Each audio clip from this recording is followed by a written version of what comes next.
Buenas noches, queridos hermanos, hermanas. Qué alegría poder ver sus rostros, tener este tiempo de comunión en la palabra, de comunión en la presencia del Señor.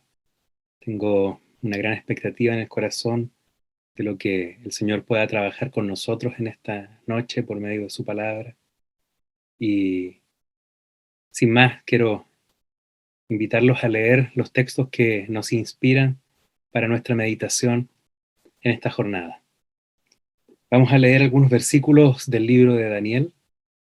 Primeramente, en el capítulo 1, el verso 1, dice: En el año tercero del reinado de Joacim, rey de Judá, vino Nabucodonosor, rey de Babilonia, a Jerusalén y la sitió.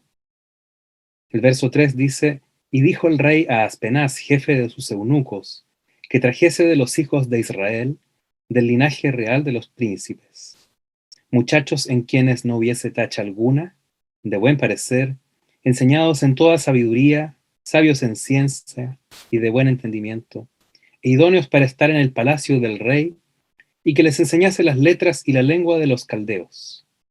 El verso 6: Entre estos estaban Daniel, Ananías, Misael y Azarías, de los hijos de Judá. Luego, un versículo en el capítulo 12, al final del libro de Daniel. En el capítulo 12, verso 8. Es Daniel hablando con el varón vestido de lino, parado sobre el río Hidekel, y le dice: Yo oí, mas no entendí, y dije: Señor mío, ¿cuál será el fin de estas cosas? Y él respondió: Anda, Daniel, pues estas palabras están cerradas y selladas hasta el tiempo del fin. Y el verso 13: Y tú irás hasta el fin, y reposarás, y te levantarás para recibir tu heredad al fin de los días.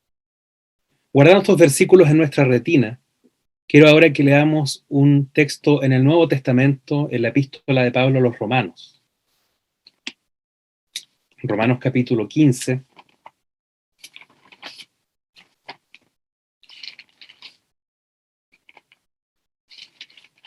Versículo 4. Romanos 15, 4. Dice: Porque las cosas que se escribieron antes, para nuestra enseñanza se escribieron, a fin de que por la paciencia y la consolación de las Escrituras tengamos esperanza. Ahora quisiera remarcar o destacar esta última frase que Pablo utiliza, haciendo alusión a los textos del Antiguo Testamento. Dice así: a fin de que por la paciencia y la consolación de las Escrituras tengamos esperanza. Vamos a orar una vez más al Señor. Padre amado, gracias te damos por estar juntos, por que tu Espíritu nos convoca y por el anhelo que tenemos, Señor, de recibir tu palabra una vez más. Tú eres fiel, Señor, nunca te has dejado sin testimonio y nos permites, Señor, venir a ti, a tu luz, a tu presencia con gran confianza, y esperamos que tu Espíritu Santo nos habilite para poder recibir lo que tú quieras decirnos esta noche.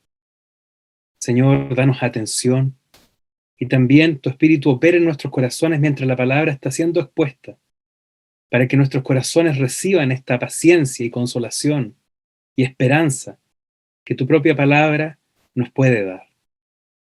Ayúdanos, Señor, en el nombre de Jesús. Amén. Quisiera volver a destacar la frase del apóstol Pablo, cuando le dice a los romanos que las cosas que se escribieron antes fueron para nuestra enseñanza. Dice que con el propósito de que por la paciencia y la consolación, que es esta palabra que nos fue dada, la escritura llamada por el apóstol, nosotros tengamos esperanza. Es decir, hay un objetivo marcado por el Espíritu de Dios en la letra del apóstol Pablo, con el cual nosotros debemos dedicarnos a leer las escrituras del pasado. Estas escrituras fueron dadas para que, al recorrer las páginas de las historias, de los libros proféticos, de la ley o de los salmos, nosotros nos encontremos con una esperanza que en última instancia es Cristo mismo. Los textos del Antiguo Pacto nos hablan de Cristo, apuntan a Cristo en diferentes formas, en diferentes composiciones, ya sea poéticas, ya sean narrativas, ya sea historia o sea profecía, todo lo que envuelve aquí el libro de Daniel, que leímos al principio, apuntan a Cristo mismo, pero con un propósito específico. Podemos acercarnos a leer estos textos, porque apuntando a Cristo mismo, ellos van a redundar en una esperanza en nuestro corazón. Yo quisiera destacar aquí 3 palabritas que usa Pablo dentro de este versículo que encierran un contenido maravilloso en sí misma.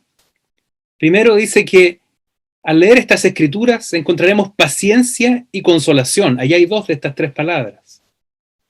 Cuando habla de paciencia, es una palabra utilizada en el Nuevo Testamento para referirse a una resistencia, a un aguante, a una perseverancia en medio de circunstancias hostiles.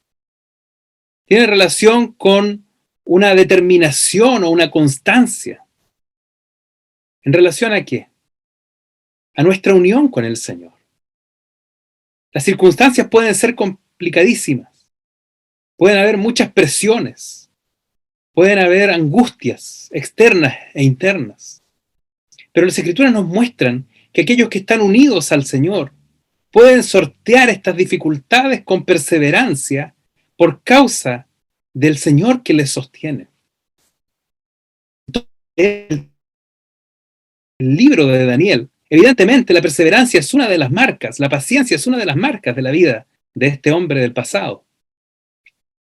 Además, esta palabra paciencia tiene una connotación de resistir con el bien de Dios los efectos del mal en el mundo en el que nos tocó vivir. ¿Cuán aplicable es esto para la vida de Daniel? Viviendo en una tierra como exiliado, en la tierra de la idolatría que era Babilonia propiamente tal. Otra palabrita, consolación. Esa palabra tiene relación con ese acompañamiento divino en nuestras circunstancias. Dios es nuestro consolador y mucho más los que somos creyentes del nuevo pacto, de la nueva alianza, tenemos la habitación de Dios, el consolador, en nuestros corazones. Porque Cristo fue ascendido a la diestra de Dios y recibió del Padre la promesa del Espíritu Santo, Espíritu consolador que nos habita y que nos da la garantía de que Dios nos acompaña día tras día, invariablemente, en medio de cada una de las cosas que nos toca vivir. Y la tercera palabra, y es que al leer estas experiencias de paciencia y consolación, hay esperanza en nuestro corazón. Y esta esperanza, hermanos, apunta a, en primer lugar, un gozo anticipado de una plenitud que ya recibimos. Escuche bien. La esperanza cristiana no es una expectativa de cosas por venir apenas, sino que es un gozo anticipado de una plenitud que ya recibimos. ¿Por qué, hermanos? Porque Cristo consumó toda la plenitud del propósito de Dios y todo el bien de Dios para con sus santos cuando exclamó en la cruz diciendo: consumado es. Dios le resucitó entre los muertos y confirmó esta victoria y esta plenitud consumada en la muerte de Cristo Jesús para que todo el propósito de Dios se cumpla. Y nos fue dado como arras, es decir, como un antegozo, como un anticipo, por la habitación del Espíritu, para que hoy día nosotros vivamos una antesala de aquella gloria que un día ha de ser revelada. Esto es la vida cristiana en esta tierra. Esperanza no es solo la expectativa de lo que vendrá, sino el disfrute anticipado de una plenitud que ya tenemos. Pero al mismo tiempo, nosotros esperamos entrar en la experiencia plena de aquello que hoy disfrutamos en primicias. Esa es la otra cara de la esperanza. Tenemos un disfrute anticipado, Pero ese disfrute será completo el día que nuestra esperanza se haga presente cara a cara. Hermanos, teniendo esto como base en nuestra conciencia, es probable de que nosotros hayamos oído una serie de mensajes respecto del libro de Daniel. Estamos agradecidos del Señor porque al menos en nuestro contexto local, en Temuco, esto ha sido una secuencia continua, desde que inició en el retiro de verano. Y nos parece que es un libro relevante, importante, necesario de considerar, porque envuelve necesariamente experiencias que son semejantes a las nuestras.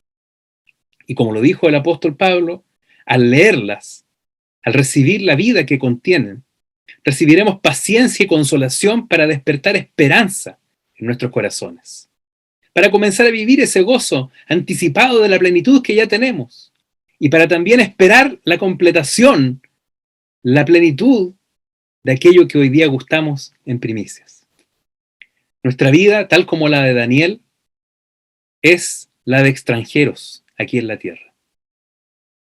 Daniel fue un exiliado de Jerusalén hasta Babilonia, y nosotros, no exiliados, sino como extranjeros, como peregrinos, estamos en esta tierra que no es nuestra patria genuina, no es la patria por naturaleza, pero Dios nos colocó aquí de manera soberana para ser sus antorchas de testimonio en medio de un mundo de tinieblas, para ser aquellos que puedan vivir los resultados de la unión con el Dios del cielo aquí en la tierra.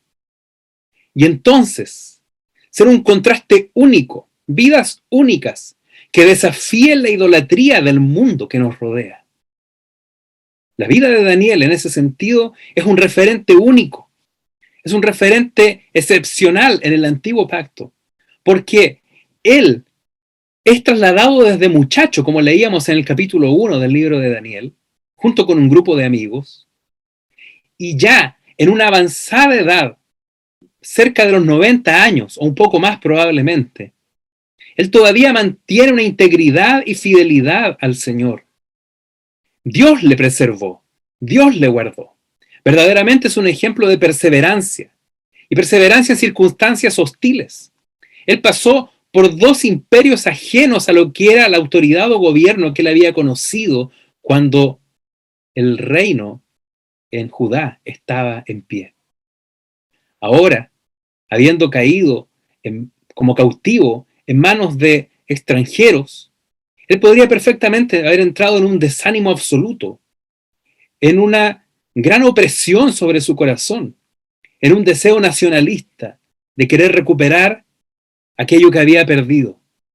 Pero hay una nota que marca la vida de Daniel del principio hasta el fin, y es que siempre parece un hombre satisfecho en Dios con las circunstancias. Sin duda, él tenía un deseo genuino de que él y todo el pueblo pudiesen retornar algún día a Jerusalén. Eso lo vemos reflejado en el capítulo 9. Pero descubriremos que aunque él deseaba eso de todo corazón, él nunca vivió la experiencia literal de volver a Jerusalén. Y sin embargo, en cada uno de los capítulos que leemos su historia, descubrimos a un hombre satisfecho en Dios.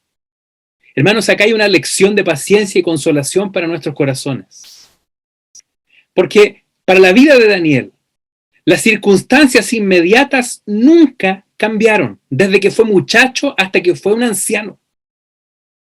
Nunca él pudo colocar sus pies nuevamente de regreso en Jerusalén. Ese era el ideal.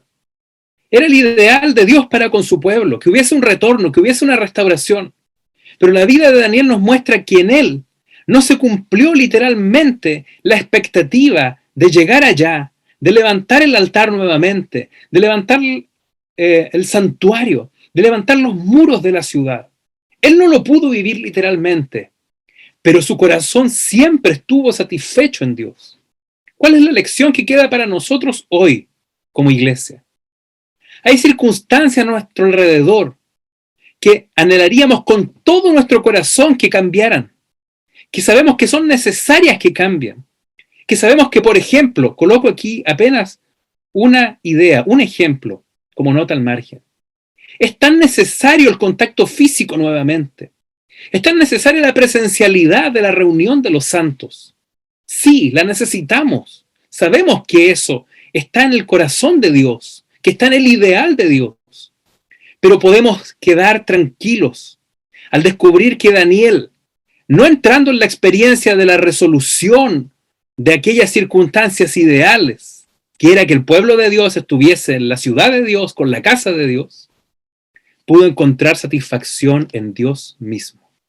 Porque en última instancia, hermanos, la respuesta de Dios para nuestras circunstancias adversas no es la mejora de ellas, no es la resolución de los problemas del momento. La respuesta de Dios para nuestras circunstancias adversas es su propia presencia. Esa fue la satisfacción de Daniel desde muchacho hasta anciano. Una creciente experiencia en la presencia de Dios. Hermanos, esta palabra puede ser suficiente para guardar nuestro corazón en una hora de aflicción y de hostilidad. Hay cosas que aparentemente no cambiarán en lo inmediato, que quisiéramos que mejoraran. Nosotros vemos ahora una turbulencia a nuestro alrededor, una turbulencia social, una turbulencia política, una turbulencia económica, una turbulencia de alguna manera sanitaria, una turbulencia desde todos los aspectos que te puedes imaginar. Hay un impacto psicológico en la gente y en la iglesia también. Pero recuerda, la respuesta final de Dios para cada circunstancia compleja, para cada circunstancia dramática, que pareciera que no tiene solución en el momento, la respuesta final de Dios es que nuestra satisfacción debe estar en vivir en la presencia de Dios. Porque aunque Daniel nunca volvió a Jerusalén, el testimonio de Dios estaba vivo en su corazón. Aunque Daniel nunca levantó el altar físico, había un altar levantado en su espíritu. Aunque Daniel nunca fue a colocar los cimientos del santuario, los fundamentos de la fe estaban firmes en su corazón. Y aunque Daniel nunca levantó los muros de la ciudad, su vida era un muro de separación para la integridad con Dios y la abstención de los ídolos que el mundo le proponía y que desafiaban su vida de relación con Dios. Entonces, hermanos, cuando nosotros leemos la experiencia de Daniel, verdaderamente tenemos ahí mucha riqueza que obtener para días hostiles, para que por la paciencia y la consolación de las Escrituras tengamos esperanza. Pero quisiera decir algo todavía más. La experiencia de Daniel, por preciosa y maravillosa que nos pueda resultar al considerarla en su contexto, es una experiencia diametralmente diferente en un sentido de realidad espiritual a la que la iglesia está llamada a participar hoy. Escuche bien. ¿Por qué no es, en este sentido, semejante a nuestra experiencia a la de Daniel? Porque Daniel pasó toda su vida, desde muchacho hasta anciano, en una expectativa de cosas que habrían de venir. Y aquellas cosas que habrían de venir apuntaban en una instancia resumida, es decir, colocando todo en un solo punto focal, en la primera venida del Mesías. Él descubrió que el Mesías príncipe colocaría su vida por expiación de los pecados del pueblo. Y él esperaba que todas las circunstancias históricas que se vinieran a desarrollar en adelante y que involucraban, por supuesto, la restauración de Jerusalén y del santuario, todo eso prepararía el camino para que un día el Mesías prometido viniera a Israel. Y él esperaba el día de la expiación de los pecados en la persona y la obra del Mesías. Evidentemente, la profecía de Daniel contiene notas o ítems que tienen relación con su segunda venida. Pero en estricto rigor, Daniel miraba hacia ese día de la cruz sin conocer todos los detalles. La iglesia está en una posición totalmente diferente, queridos hermanos y hermanas. porque nosotros no miramos con expectativa ese día de nuestra redención, en el sentido de la obra de Cristo en la cruz, sino que descansamos sobre una obra ya consumada. Nosotros no esperamos por una eventual restauración de una ciudad, de una nación, sino que esperamos disfrutar de la realidad completa que Cristo ya consumó por nosotros en la cruz. Vivimos para unirnos plenamente con Dios por medio de Cristo Jesús, quien ya nos propició todas las herramientas, todos los recursos, y nos dio Él mismo como su propio cuerpo, el camino para poder acercarnos y disfrutar la plenitud que Él ya obtuvo de Dios con nosotros y de nosotros con Dios. Entonces, hermanos, nuestra posición es mucho más superior. El Espíritu de Dios nos habita. La consolación viene desde adentro. La paciencia viene desde adentro. Es nuestra propia vida. Está unida a nosotros. La invitación con estas palabras, hermanos, es a descubrir la gloria que nos habita. La gloria que nos habita y nos sostiene en días difíciles. Es la propia presencia del Dios de Daniel, ahora siendo nuestro Padre. La propia presencia del Dios de Daniel, ahora siendo el Espíritu glorioso que nos habita y se unió a nosotros para siempre. Es la propia presencia del Dios de Daniel, revelado en un cuerpo humano, que se entregó por nosotros y derramó su sangre a favorecer nuestra relación con Dios, al punto de presentarnos con intrepidez, con confianza y vivir en su presencia. La iglesia está en un pie superior. Pero cosas de la vida de Daniel son homologables con nosotros. Y quisiera, hermanos, solo mencionar, porque no vamos a lograr desarrollarlas todas, 5 episodios de la vida de Daniel que nos van a dejar una lección de paciencia y consolación a nuestro corazón. Entonces, si está tomando nota, preste atención a estas 5 menciones o 5 episodios que quisiera destacar. En primer lugar, hermanos, el capítulo 1 del libro de Daniel. La frase que encierra la idea principal del capítulo 1 está en el verso 8, cuando Daniel propone en su corazón no contaminarse. Entonces, el primer episodio que quiero destacar aquí es Daniel proponiendo no contaminarse. ¿Cuál es su lección a la luz del Nuevo Testamento? Anótelo también para guardar allí una luz que inicie un estudio devocional, personal o familiar. La sincera fidelidad a Cristo. Cuando Daniel en el capítulo 1 propone no contaminarse, la forma de interpretar esto en el Nuevo Testamento es una sincera fidelidad a Cristo, tal como le dice Pablo a los Corintios en su segunda carta, en el capítulo 11, que espera que sus sentidos no sean extraviados o no sean los corintios engañados para apartarse de la sincera fidelidad a Cristo. Ahora, un segundo episodio de la vida de Daniel. Puede anotar allí. El capítulo 6. El versículo clave es el verso 10. Cuando Daniel supo del edicto, oraba y daba gracias a Dios como lo solía hacer. En otras palabras, Daniel tenía una vida en la presencia del Señor y hubo en un momento, como ustedes conocen, un edicto forzado de devoción a la figura del emperador o del rey. Entonces Daniel, cuando supo de este edicto, permaneció fiel con aquella vida de devoción. ¿Y cuál es la lectura que podemos hacer en el Nuevo Testamento de esta experiencia? Significa que a Daniel esta fidelidad a Dios le costó sufrimiento. ¿Por qué? Porque la consecuencia fue ser lanzado a un foso de leones hambrientos.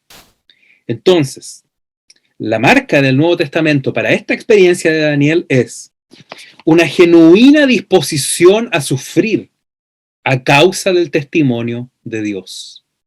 Este es el segundo episodio y su segunda marca. Un tercer episodio que involucra también una tercera marca. En el capítulo 9, esto está en los versos 2 y 3, Daniel dice así: miré atentamente el número de años, puntos suspensivos, y volví mi rostro al Señor, buscándole. Entonces, la marca que nos deja este texto o la idea del capítulo 9 en la vida de Daniel, a la luz del Nuevo Testamento, es un nítido discernimiento del tiempo espiritual y un determinado compromiso con la voluntad de Dios. Este es entonces el tercer episodio y la tercera marca. Ahora un cuarto episodio y en consecuencia también una cuarta marca, en el capítulo 12. Entonces el varón le responde a Daniel y le dice: tú irás hasta el fin y reposarás y te levantarás para recibir tu heredad hasta el fin de los días. Eso está al final del libro de Daniel en el capítulo 12. Y la forma de leer esto en el Nuevo Testamento es precisamente lo que nosotros inicialmente leímos. La paciencia y la consolación de las Escrituras que nos dan esperanza. Entonces, como les advertía, no vamos a lograr desarrollar estos puntos de manera completa en esta sesión, pero sí quisiera, hermanos, enfocarnos en uno o dos de ellos y así poder expresar la carga que el Señor ha puesto en mi corazón al contemplar la vida de Daniel. El primer punto, como les mencionaba, está en el verso 8 del capítulo 1, cuando dice que Daniel propuso en su corazón no contaminarse con la porción de la comida del rey ni con el vino que él bebía. Esa expresión no contaminarse, hermanos, es una expresión santa, que significa no quiso profanar su integridad espiritual. Esa es una manera de entender esa expresión. Profanación tiene relación con una idolatría, con dejar de lado la preeminencia de Dios, el único Dios verdadero en el corazón. De alguna manera, estos muchachos que fueron llevados al palacio del rey y que se dispusieron para aprender la cultura babilónica y la ciencia babilónica, y eso fue aprobado por Dios, Dios les bendijo con esa disposición del corazón, descubrieron que en la ración o los manjares de la comida del rey había un riesgo. No sabemos qué sucedió de manera explícita, si esa comida había sido sacrificada a ídolos o si estaba dentro de algún contexto de alguna festividad pagana, pero Daniel y sus amigos propusieron no profanar su integridad espiritual, absteniéndose de participar de esa ración de los manjares del rey. Ellos no dejarían de comer la comida producida en Babilonia. Escuche bien. Ellos no dejarían de comer la comida dentro del palacio. Escuche bien. Lo que ellos dejaron de comer fue una porción que discernieron que les significaba contaminar su integridad espiritual. Es decir, ellos descubrieron que fuente de idolatría estaba envuelta en esos manjares del rey. Y por mantener su integridad delante del Señor a quien amaban y a quien servían, ellos prefieren abstenerse. Ahora, les decía, hermanos, que la forma de entender esta marca es que nosotros somos llamados como extranjeros, como peregrinos, que estamos en esta Babilonia espiritual como residentes, pero no es nuestra verdadera patria, que estamos aquí en el mundo, pero no somos del mundo. Somos llamados también a despertar nuestros sentidos espirituales para no dejar que nada que pretenda contaminar nuestra integridad espiritual, nuestra vida de devoción, nuestra vida de fidelidad al Señor que nos amó y que nos salvó, aquel que nos compró con su preciosa sangre. Nada se interponga en esa relación íntegra entre Él y nosotros y el Señor. Esto es lo que Pablo le dice a los corintios, es una sincera fidelidad a Cristo. La forma de entender esa expresión, sincera fidelidad a Cristo, es simplicidad y pureza. Simplicidad en el sentido de que Cristo es el único foco o aquel que tiene todo el protagonismo o preeminencia en la vida de los santos. Y pureza en el sentido de no contaminarse, tal como lo hizo Daniel.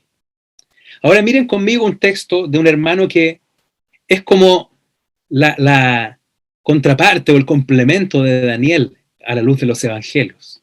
Me refiero al hermano Juan, al apóstol Juan, quien como Daniel también tuvo una experiencia con Cristo desde su juventud, siendo un muchachito, hasta una avanzada edad como anciano, y recibió también una visión clara de la gloria de Dios y los propósitos eternos de Dios.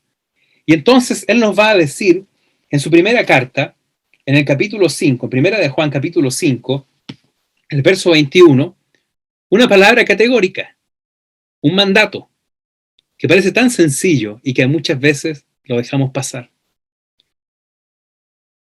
Primera de Juan 5:21 dice así: hijitos, guardaos de los ídolos. Y así cierra su primera epístola. Entonces mantengamos esa palabra en nuestro corazón, en nuestra mente, y piensa en un momento en que esta expresión, este mandato del apóstol, nos llama a una actitud permanente de vigilia. Porque esa palabra que aparece allí como guardaos, ese imperativo para guardarnos o resguardarnos de los ídolos, significa mantenerse en un estado de alerta, vigilar, permanecer velando, como una guardia militar, para no ser sorprendidos en la batalla. Entonces, parece que Juan nos abre una puerta de entendimiento para descubrir que la amenaza de la idolatría es una batalla a la que debemos estar siempre alertas en todos los rincones de nuestro corazón. Y para eso tal vez necesitamos volver a definir o recordar lo que es un ídolo.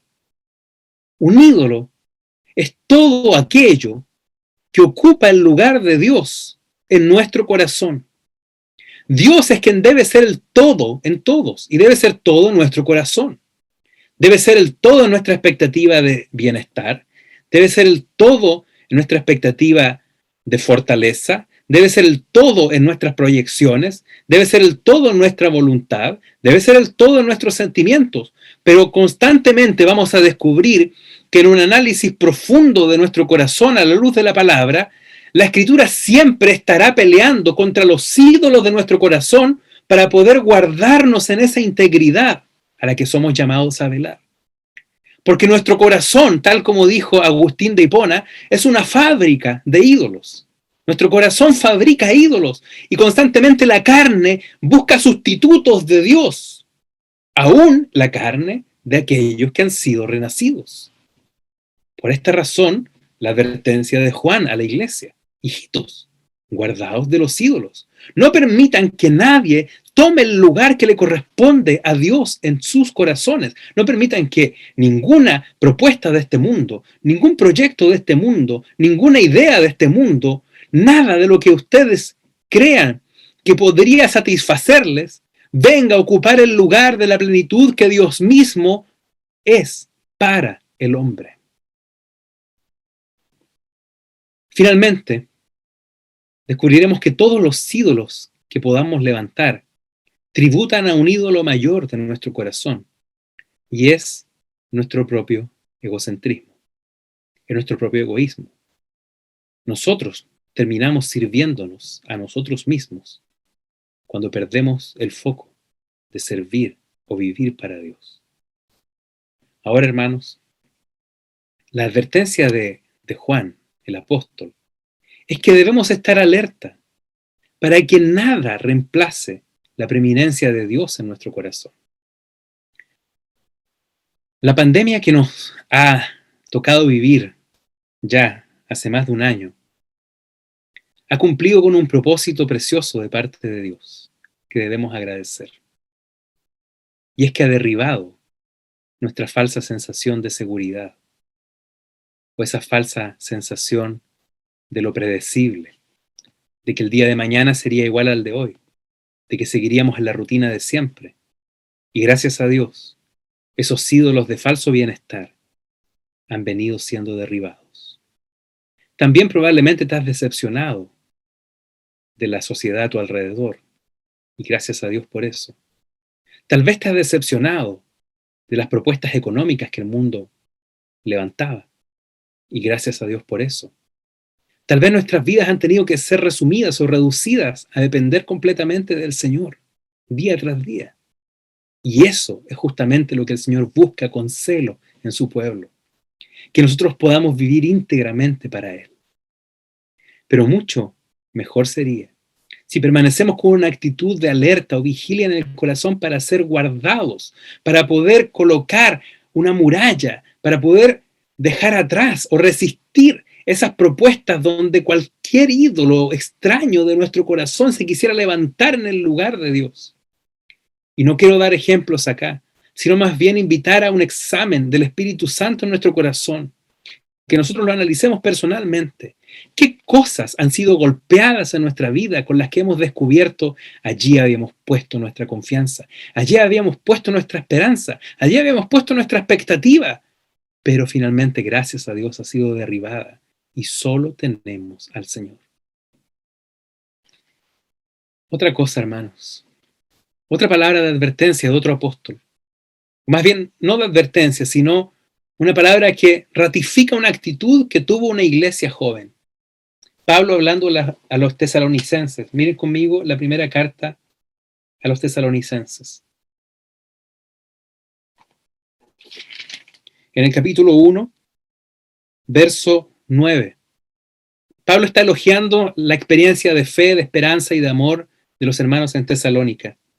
Y entonces les dice en el verso 9 que los de Macedonia y Acaya cuentan que la manera en que recibieron a los apóstoles, y luego dice, y cómo os convertisteis de los ídolos a Dios para servir al Dios vivo y verdadero.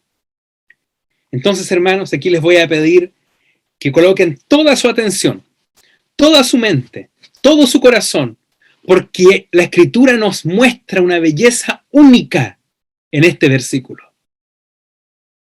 Dice la expresión, ¿y cómo os convertisteis de los ídolos a Dios? Destaque esa frase en su Biblia. Y ahora les ruego atención especial. Cuando dice la expresión original, os convertisteis de los ídolos a Dios, la palabra de transición de esa conversión en nuestro lenguaje castellano está con una pequeña letra. A Dios o hacia Dios. Pero en el texto original que fue escrito en griego, hay 3 palabras únicas en el Nuevo Testamento que nos van a ayudar a entender cuál es el resultado de nuestra conversión de los ídolos hacia Dios. Entonces, si tiene la posibilidad de anotarla, le pido por favor que mantenga la atención, que las retenga, porque a partir de esto el Señor nos puede traer una luz maravillosa. A Dios. 3 palabras en griego.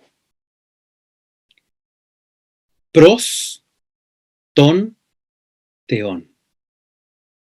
Esa composición o esa fórmula gramatical de estas 3 palabras en griego que son traducidas como a Dios o hacia Dios, solo se repite en una ocasión más en toda la Biblia. Pros, ton, teón. O hacia Dios o a Dios. ¿Y dónde se repite? El Evangelio de Juan. En el capítulo 1, en el verso 1 y también en el verso 2. Juan capítulo 1 dice así: en el principio era el Verbo, y el Verbo era con Dios, y el Verbo era Dios. Verso 2. Este era en el principio con Dios. Ahora, hermanos, si nosotros hemos seguido lo que acabo de mencionar, La fórmula gramatical griega para expresar que el verbo era con Dios es esta: pros, ton, theon. En otras palabras, aquella relación eterna del verbo eterno con su Dios y su Padre eterno era una relación donde el verbo estaba cara a cara con Dios, vuelto hacia Dios, en una constante contemplación con Dios, en una impenetrable relación de amor con su Dios por toda la eternidad. Y lo que Pablo nos va a enseñar es que cuando nosotros recibimos el Evangelio y la idolatría cayó de nuestro corazón, o más bien, cada vez que nosotros resguardamos nuestra integridad espiritual de la idolatría, cada vez que nosotros guardamos nuestra fidelidad al Señor por causa de que hay un camino abierto para relacionarnos con Él, somos invitados a tener la misma relación que el Verbo, el Hijo de Dios, ha tenido con su Padre por toda la eternidad. Por esa razón, Juan dice: hijitos, guardaos de los ídolos. Daniel no lo entendió del todo, pero razonó en su corazón que no debía contaminarse. Pero los que ya hemos recibido el Evangelio glorioso de Dios sabemos que la gran bendición que se nos abrió cuando Cristo derramó su sangre en la cruz fue que la misma relación que el Hijo ha tenido eternamente con su Padre es la relación que Dios nos propone con el llamamiento del Evangelio glorioso. Que tú puedes recibir a Dios como tu Padre, así como el Hijo ha gustado de la paternidad de Dios eternamente. Que tú puedes recostar tu rostro en el regazo de tu Padre celestial, así como el Hijo habita en el seno del Padre. Que tú puedes ser recibido con el amor con que el Padre ama al Hijo sin variación. Que la plenitud que el Hijo tiene como gozo completo en la presencia de su Padre es tu plenitud y es tu gozo. Que Dios mismo es el todo del hombre y se le olvida nuestra alma, se le olvida entre los oropeles, entre los luminares de este mundo. Pero lo que nos recuerda esta palabra es: Dios es nuestro todo. Es el llamado a batallar contra los ídolos que buscan ocupar la preeminencia de Dios en nuestro corazón. ¿Por qué? Porque el gran obstáculo, la gran amenaza de la idolatría, la gran amenaza de todas las propuestas de este mundo que buscan darte un grado de satisfacción, que buscan darte un grado de bienestar, que buscan darte un grado de esperanza. El gran obstáculo es que nos interrumpen nuestra verdadera plenitud a la que Dios nos llamó. Hermanos, nosotros sin Dios no somos nada. Dios, de quien separarse para el hombre es morir, y de quien aproximarse para nosotros es resucitar. Dios, con quien habitar es vivir. Dios, de quien huir es caer, y a quien volver es levantarse. De quien apoyarse es estar seguro. A quien olvidar es perecer. A quien buscar es renacer. Y a quien conocer es poseer. Agustín de Hipona diría: me retenían lejos de ti tus bellas criaturas, que no existirían si no existiesen en ti. Oh hermanos, la única escapatoria para que la idolatría no gane lugar en nuestro corazón, y aquí yo no quiero puntualizar ningún ídolo de manera particular, sino pedir al Señor que examine dónde hemos puesto las prioridades de nuestro corazón en el tiempo presente. La única escapatoria es esta: Señor, quiero que vuelvas a hacer resplandecer tu rostro sobre mi corazón. Quiero ver tu gloria, porque el Hijo nos abrió un camino único para poder vivir en la presencia de su Padre, tal como Él lo hizo. Nuestra limitada carne no logra entrar en las maravillas de esa profundidad, pero nuestro espíritu lo anhela, nuestro espíritu desea, clama, así como el ciervo brama por las corrientes de las aguas. Esa sequedad que puedes sentir en tu corazón en un momento. Así por ti, oh Dios, suspira mi alma. Oh Señor, necesito de tu presencia. Si esa fuera nuestra oración, si esa fuera nuestro ruego, después de oír esta experiencia de Daniel, después de interpretarla a la luz del Nuevo Testamento. Señor, solo te quiero a ti. Ayúdame a ordenar aquello que desordenadamente he vivido hasta ahora, echando mis fuentes y mis expectativas en las bellas formas de las cosas creadas, pero que no existirían si no existiesen en ti, porque tú eres el todo de nuestro corazón. Hermanos, vamos a dar un paso más y terminar a causa del tiempo. Un segundo episodio en la vida de Daniel. Esto está, como les decía adelante, en el capítulo 6. Es la experiencia muy conocida por nosotros, que muchos niños han oído desde las enseñanzas de la escuela dominical. Y es la historia de Daniel en el foso de los leones. No necesitamos dar todo el contexto, tú y yo lo conocemos. Hubo un edicto forzado para rendir pleitesía o homenaje al rey imperial de ese momento, que era Darío. Y esto fue hecho a causa de la envidia de los sátrapas para con Daniel.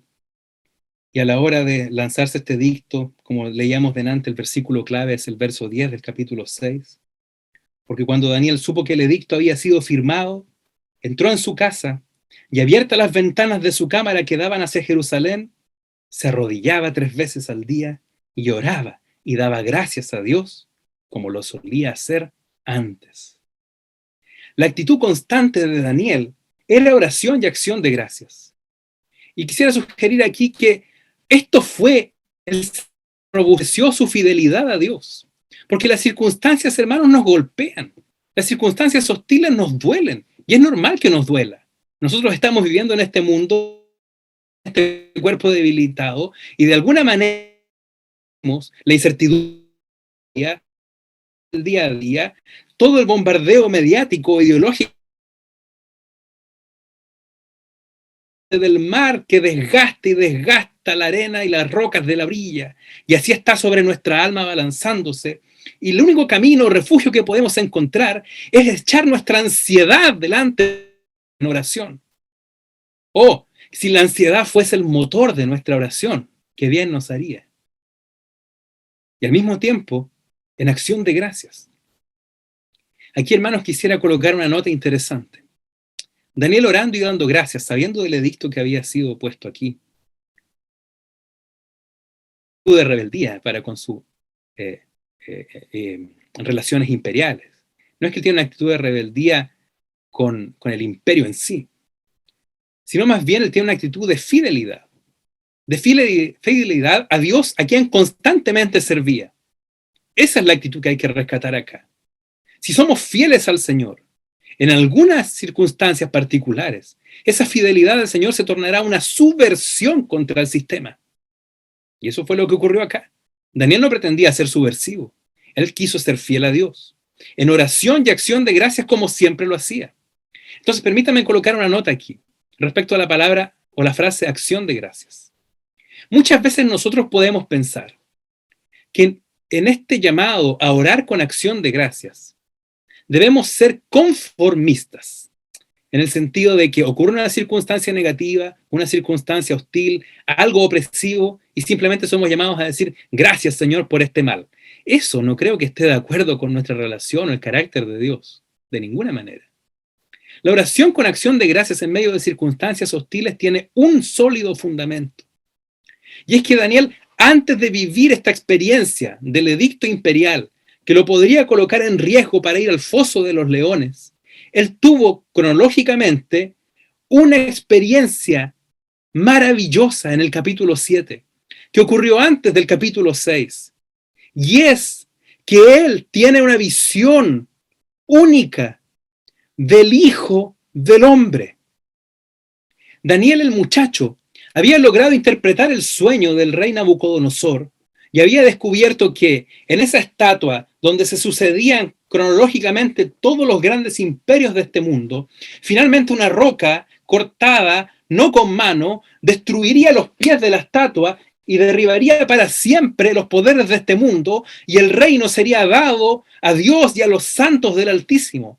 Pero esa fue la visión de muchacho. Pero ahora en el capítulo 7, él descubrirá que aquella roca cortada no con mano era finalmente un hombre, pero no cualquier hombre, sino uno que fue capaz de entrar a la presencia de Dios y recibir de parte de Dios gloria, dominio y reino, y que a él le sería dado todo el reino, y a él sería dado el poder de tener en su mano el curso de la historia, y que aunque las circunstancias fuesen dramáticas a su alrededor, él tenía seguridad después de esa visión de una sola cosa: todo redundaría en gloria para Dios. Ese es nuestro motivo de acción de gracias, queridos hermanos y hermanas. Cuando vamos a orar al Señor en medio de circunstancias difíciles, no es decirle gracias, Señor, por el mal que nos avecinó hoy día. Eso sería ser incoherentes con lo que sentimos en el corazón, sino más bien decir: Señor, gracias, porque en medio de estas circunstancias hay una sola cosa segura, y es que todo redundará en que Cristo será la cabeza de todas las cosas. Es que todo redundará en el bien de Dios, y el bien de Dios es llenar todas las cosas de Cristo y a Cristo de todas las cosas. Y que si tú estás pasando por una circunstancia aflictiva sobre tu cuerpo, de tu familia, sobre tu bolsillo, sobre tus expectativas, sobre tus proyectos, sea lo que fuera, recuerda esto: Dios puede usar todas las circunstancias para que Cristo sea el todo en todos. Por eso puedes dar gracias y unirte a ese propósito y decir: Señor, ¿cómo estas circunstancias presentes cooperarán? ¿De qué manera? Ayúdame a entrar en la línea de lo que tú quieres de mí en esta situación. Y solamente sácame de este dolor, solo sácame de esta aflicción, solo sácame de esta presión, cuando hayas obtenido lo que quieras para que Cristo sea el todo en mi corazón. Ahora, no solo eso. Cuando Daniel oró y dio gracias, estaba dispuesto a sufrir la muerte. Lo que él hizo, encerrándose en su habitación y abriendo sus ventanas hacia Jerusalén, fue reconocer sobre sí mismo una sentencia de muerte. Él sabía que hacer eso, en fidelidad al Señor, en fidelidad a la visión que había recibido, le significaría morir. Entonces, hermanos, aquí está la enseñanza o la marca de este capítulo 6. Una disposición a sufrir a causa del testimonio del Señor. El Nuevo Testamento nos va a dar luces muy claras al respecto de esto. Mira conmigo a la primera carta de Pedro en el capítulo 4. Primera de Pedro, capítulo 4, el verso 12. Dice así: Amados, no os sorprendáis del fuego de prueba que os ha sobrevenido, como si alguna cosa extraña os aconteciese, sino gozaos, por cuanto sois participantes de los padecimientos de Cristo, para que también en la revelación de su gloria os gocéis con gran alegría. Si sois vituperados por el nombre de Cristo, sois bienaventurados, porque el glorioso Espíritu de Dios reposa sobre vosotros. Si sois vituperados por el nombre de Cristo, sois bienaventurados. Si ustedes reciben el mal, si ustedes reciben la injuria, si ustedes reciben la persecución, si ustedes reciben las calumnias por causa del nombre de Cristo, si ustedes son golpeados en el alma o en el cuerpo por causa del nombre de Cristo, son bienaventurados, siéntanse privilegiados, siéntanse felices, siéntanse dichosos. Porque es por causa del nombre de Cristo. No es un sufrimiento a causa del mal, no es un sufrimiento a causa del pecado, no es un sufrimiento a causa de tus malas decisiones, sino que es a causa del Evangelio que opera en tu corazón. Así como Daniel. Pedro comienza diciendo además en el capítulo 4 de su primera carta que como Cristo padeció por nosotros en la carne, nosotros también nos armemos del mismo pensamiento, es decir, tengamos siempre la disposición a sufrir por causa del Evangelio. Mantén tu vida íntegra delante del Señor, mantén una conducta con el Evangelio que predicas, mantén esa fidelidad, esa integridad en la presencia del Señor y te tocará sufrir. ¿Cuál es el consuelo del Señor? Que si nosotros sufrimos, este es el único escenario que tenemos para poder sufrir por el Señor. Guarda eso en tu corazón. Este es el único momento, es el único contexto y es el único escenario en el que sufriremos por el Señor y para el Señor. No solamente eso, Dios prometió acompañarnos en nuestro sufrimiento como un fiel consolador. No apenas eso, Dios participó de nuestros sufrimientos. No solamente eso, nuestro Dios lleva en un cuerpo humano glorificado marcas eternas de sufrir por nosotros. Y no apenas eso, Dios solo permitirá en nuestras vidas el sufrimiento si es que puede a través de ese mal un bien mayor. Guarda eso en tu corazón.